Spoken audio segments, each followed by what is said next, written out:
Oysters are a seafood staple here on the Gulf Coast. It's easy just to toss the shells aside as you eat them, but there is a better way to dispose of them that's eco-friendly.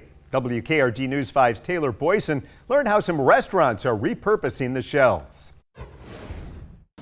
From the water to your table, and then back to the water. We go through a lot of oysters in the summertime. In fact, each morning, the original Oyster House shucks about 17 boxes of oysters. The original Oyster House here in Gulf Shores says that they sell at least 3,000 oysters every day.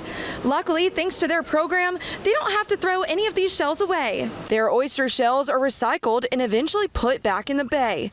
Since 2016, they have recycled over 23 million oyster shells. Oyster shells are valuable. Repurposing these shells has many benefits for our Gulf ecosystem. It prevents coastal erosion, and bigger than that, during hurricane season, it helps diffuse tidal surge. So the stronger the reefs, the better for everybody. Once the shells are collected from the restaurant, they are put into a large field and properly cleaned for over 6 months before being returned to Alabama waters. When they are ready to go back in the water in the summer, the baby oysters will cling onto the old shells in these cages.